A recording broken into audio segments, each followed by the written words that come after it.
Hi friends, எல்லாருக்கும் வணக்கம். எல்லாரும் எப்படி இருக்கீங்க? ரொம்பவுமே நல்லா இருப்பீங்கன்னு சொல்லிட்டு நினைக்கிறேன். நாங்களுமே இங்கே சூப்பராக இருக்கோம். இன்றைக்கி ஒரு சூப்பரான வீடியோ தான் பார்க்க போகிறோம். என்னன்னு சொல்லிட்டு பார்த்தீங்கன்னா, பெண்கள் நம்மளுடைய வாழ்க்கையில் சில விஷயங்களில் மாற்றினா ரொம்ப சந்தோஷமாகவும் ஹாப்பியாகவும் நிம்மதியாகவுமே வாழலாம்.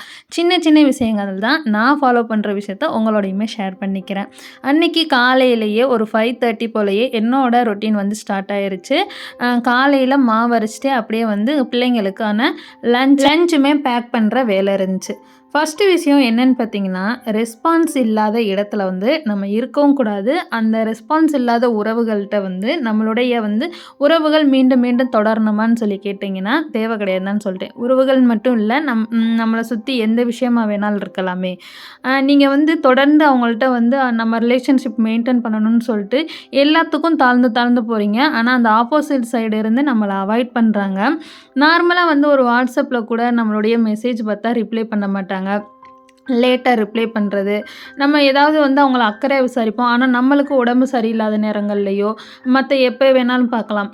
ஏதாவது நம்மளுக்குன்னு ஒரு ஹெல்ப் வரும்போது அவங்க வந்து கண்டுக்கிறாத மாதிரி இருக்கிறது.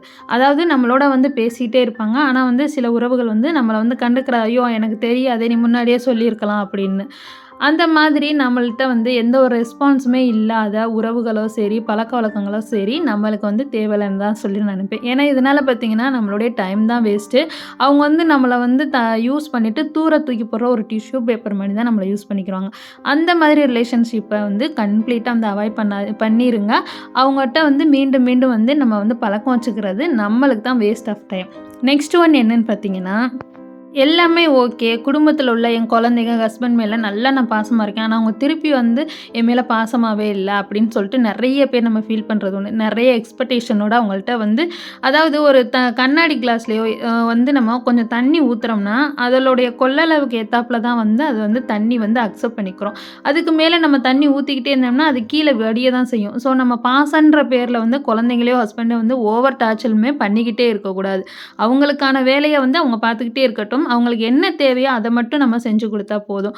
ஓவராக அவங்களுக்கு வந்து நான் இதை கொடுக்குறேன், அதை கொடுக்குறேன், அட்வைஸ் பண்ணுறேன், சமைச்சு கொடுக்குறேன்னு சொல்லிட்டு அவங்கள வந்து நம்ம நிம்மதி இல்லாமல் ஆக்கிடக்கூடாது. அதையே வந்து அவங்க வந்து என்னடா தொல்லையாக இருக்குது அப்படின்னு நினைக்கிற அளவுக்கு நம்ம பண்ணிடக்கூடாது. அவங்களுக்கு என்ன தேவையோ அதை மட்டும் நம்ம பண்ணி கொடுத்தா போதும். சில லேடிஸ் அந்த மாதிரி தான் இருப்பாங்க. ஓவராக வந்து என் பிள்ளைகளை நான் கவனிச்சுக்கிறேன், ஹஸ்பண்டை கவனிச்சுக்கிறேன்னு அவங்க பார்த்திங்கன்னா நம்மளை பார்த்தா எரிச்சல் அடைகிற அளவுக்கு வந்து பண்ணிடுவாங்க. ஸோ அந்த மாதிரியுமே வந்து பண்ணக்கூடாது. நெக்ஸ்ட் ஒன் என்னன்னு பார்த்தீங்கன்னா, அதுக்கப்புறம் நிறைய லேடிஸ்க்கு உள்ள பிரச்சனை பார்த்திங்கன்னா இந்த ஓவர் திங்கிங். எதுக்கு எடுத்தாலும் வந்து திங்க் பண்ணுறது. அதையும் வந்து நம்ம பாசிட்டிவாக வந்து எதையுமே பார்க்க மாட்டோம். எல்லாமே வந்து நெகட்டிவாக தான் நம்ம நினைப்போம். என்னென்னு பார்த்திங்கன்னா, இந்த நடக்காத விஷயத்தை வந்து நடந்துரும்னு சொல்லிட்டு இமேஜினேஷன் பண்ணி பார்க்குறது. அதனால் பார்த்திங்கன்னா நம்மளுக்கு வந்து நெகட்டிவ் வைப்ரேஷன் தான் அதிகமாகுது. நம்ம இந்த நெகட்டிவாக திங்க் பண்ண அதே வந்து நம்மளை சுற்றியுமே நடக்கிறதுக்கு அதிக வாய்ப்புகள் இருக்குது. நடக்காத விஷயத்த நடந்துரும்னு சொல்லிட்டு நிறைய லேடிஸ் வந்து ஏதாவது செய்கிறதுக்கு பயப்படுறது. ஏதாவது ஒரு விஷயத்தில் இறங்கணும்னா இல்லை அது பாசிட்டிவாக நம்ம நினச்சே பார்க்க மாட்டோம். இந்த விஷயத்தில் நம்ம இறங்கினோம்னா கண்டிப்பாக இந்த மாதிரி ஆயிரும் அப்படின்னு சொல்லிட்டு எப்போவுமே வந்து ஒரு நெகட்டிவ் திங்கிங்கோடையே இருக்கிறது. தேவையில்லாத விஷயத்தை வந்து நடந்துருன்னு சொல்லி கற்பனையாக நினைக்கிறது. ஸோ அந்த மாதிரி ஓவர் திங்கிங் இல்லாமல் என்ன நடந்தாலும் பார்த்துக்கலாம், எல்லாமே பாசிட்டிவாக நடக்கும் அப்படின்னு சொல்லி நம்ம மாற்றிக்கிறணும். கடவுள் நம்பிக்கை இருந்தால் கண்டிப்பாக கடவுள் மேலே ஒரு நம்பிக்கையை வச்சுட்டு நீங்கள் இவ்வளோ நாள் செய்ய பயப்படுற விஷயத்த கண்டிப்பாக செய்ய ஆரம்பிங்க. என்ன நடந்தாலும் சரி, எதுலையாவது ஒரு முன்னேற்றம் வரும் அப்படின்னு சொல்லிட்டு உங்களுடைய வேலைகளை வந்து ஸ்டார்ட் பண்ணிடுங்க. எதையுமே வந்து நெகட்டிவாக வந்து நம்ம திங்க் பண்ணவே கூடாது. ஓவர் திங்கிங் வந்து பண்ணவே கூடாது. நம்ம ஓவர் திங்கிங் பண்ணுறதுனால எந்த வேலையுமே வந்து செய்ய முடியாது. இப்போ நம்மளுடைய குழந்தைங்களோ ஹஸ்பண்டோ சரி, ஏதாவது ஒரு புதிய முயற்சி பண்ண போகிறாங்கனாலுமே நம்மளுடைய பயம், இதை பண்ணாதீங்க, இந்த மாதிரி ஆயிரும் அப்படின்னு சொல்லிட்டு அவங்களுக்குமே வந்து ஒரு முட்டுக்கட்டையை போடுறது. அந்த மாதிரியெல்லாம் அவங்களுடைய, அதாவது அந்த சாதிச்சிருப்பாங்க இல்லையா, அந்த ஆண்களோ சரி பெண்களோ, அவங்களுக்கு யாராவது முட்டுக்கட்டை போட்டிருந்தா இந்த அளவுக்கு பெரிய அளவுக்கு வந்திருப்பாங்களா? இந்த மாதிரி பயந்துருந்தா, ஓவர் திங்கிங் பண்ணியிருந்தா. ஸோ எதையுமே வந்து பாசிட்டிவாக நம்ம வந்து திங்க் பண்ணணும். இந்த லேடிஸ்குள்ள பெரும் பிரச்சனையே ஓவர் திங்கிங். இது இப்படி நடந்துருமா, அது அப்படி நடந்துருமா. ஸோ அதை எல்லாத்தையுமே அவாய்ட் பண்ணிடுங்க. ஓவர் திங்கிங் இருக்கவே இருக்கக்கூடாது. நடக்கிறது நடக்கட்டும், வர்றதை பார்த்துக்கலான்னு சொல்லிட்டு நம்ம மூவ் ஆன் பண்ணிட்டு போய்கிட்டே இருக்கணும். நெக்ஸ்ட் ஒன் என்னன்னு பார்த்தீங்கன்னா, டைம் மேனேஜ்மெண்ட் தான். டைம் மேனேஜ்மெண்ட்னா அவசரமாக எல்லாமே பண்ணணுமா அப்படின்னு கேட்டால் இல்லை. நம்ம ஒரு சோம்பேறித்தனம் இல்லாமல் நம்மளுடைய அன்றாட வேலைகளை அப்பப்போ பண்ணி முடிச்சுக்கிட்டே இருக்கணும். நம்மளுக்கு தேவையில்லாத விஷயங்களுக்கு நம்ம டைம் கொடுக்கவே கூடாது. நம்மளுடைய வேலைகளை ஃபஸ்ட்டு முடிச்சிடணும். அதுக்கப்புறம் நெக்ஸ்ட் நம்ம எல்லாத்துக்காகவே உட்காந்துக்கிட்டே இருப்போங்க. ஆனால் இந்த காலம் மீன்ஸ் இந்த டைம் என்றைக்குமே யாருக்காகவுமே நிற்கவே நிற்காது. அது பாட்டில் ஓடிக்கிட்டே தான் இருக்கும். ஸோ நமக்கான வேலைகளை அந்தந்த டயத்தில் பண்ணிடுங்க. இந்த சோம்பேறித்தனத்தை ஒதுக்கிட்டு நம்ம மேலும் என்ன பண்ணலாம், அந்த டைம் மேனேஜ்மெண்ட்டு சில பேர்லாம் இருப்பாங்க வீட்டில் அப்படி அப்படியே அதனுடைய வேலைகள் இருக்கும்.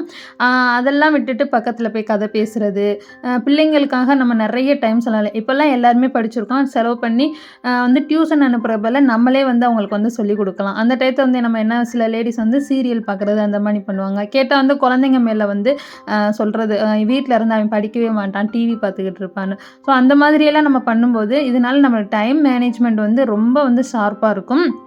குழந்தைகளுக்கும் நம்ம சொல்லிக் கொடுத்த மாதிரி இருக்கும். இதனால் பார்த்திங்கன்னா நம்ம மணியுமே கொஞ்சம் கூட சேவ் பண்ணலாம் இல்லையா?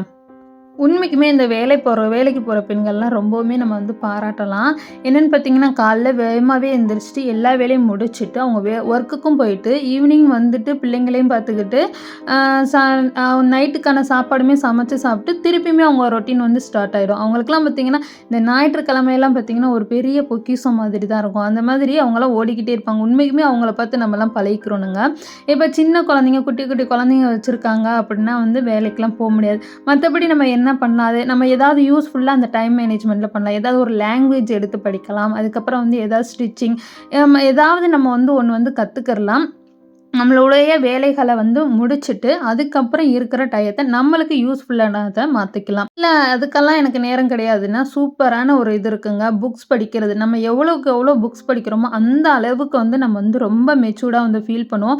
நிறைய விஷயங்கள் சூப்பராக நம்ம ஹேண்டில் பண்ணுவோங்க. ரொம்ப ஒரு பொறுமையாக எல்லாத்தையும் ஈஸியாக ஹேண்டில் பண்ணுற அளவுக்கு நம்மளுக்கு பக்குவம் வந்துடும். ஸோ உங்களுக்கு கிடைக்கிற டயத்தை உண்மைக்குமே இன்னையிலேருந்து புக் படிக்க நம்ம ஸ்டார்ட் பண்ணிக்கலாம்.